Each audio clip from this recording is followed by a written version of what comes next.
Okay, so halimbawa, pag sinuklay mo, medyo kung may sabit, pwede mong gawin is gumamit ng Fora. So, ang gagawin mo, apply mo lang dito, lalagay mo muna sa kamay para may kalat ng mabuti. Kalagay mo, spread sa kamay, and then lalagay mo siya sa hair. Yan. Then, dump lang. Ganun lang. Huwag mong kukuskusin ng ganun.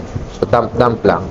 After that, pwede mo na siyang gradually suklayin.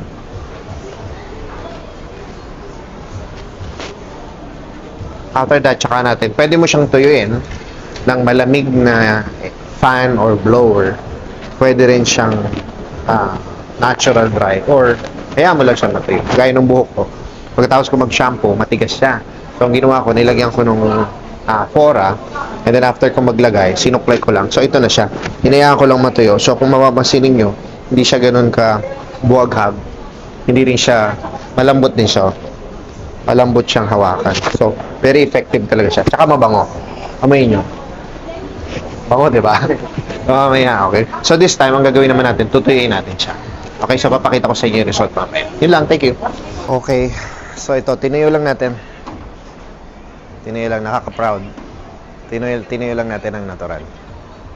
So, gagamitin ko yung daliri ko para hawakan yung hair niya. Ito na lang, may dry na lang sa dulo. Pero yan, madali na lang yan. Ito, ang history nito, actually, ganyan kahaba yung dry niya dati. Ang ginawa namin, ginupit ko. So, nag-iwala tayo ng konti.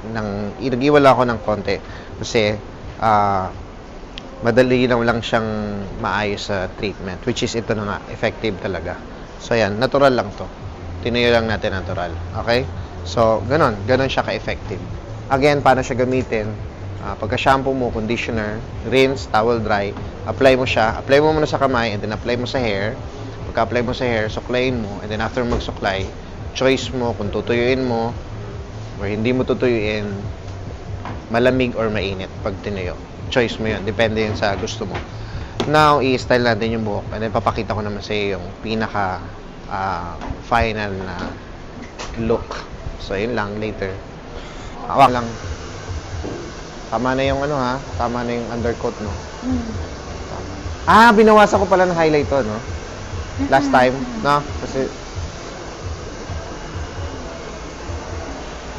effective talaga. Basta ganun lang ha, Tanya. Treatment, ano yung ginawa natin? Toner treatment. Ganun lang lagi. Ganda ng itsura, oh.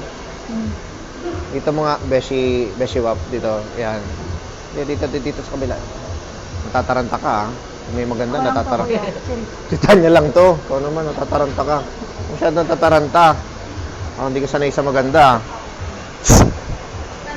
Dito, likod. Pakita ng likod. Nanginginig ka. Hindi ka naman ganyan dati, Ayan. Yan na yung final result natin. Uy, ang ganda, no? Ang bouncy. Syempre. Bouncy talaga yan. Tsaka maganda yung kapal ng buhok mo, Ayan. Thank you. Go, rampa mo na. Stop mo na yan. Tap mo na.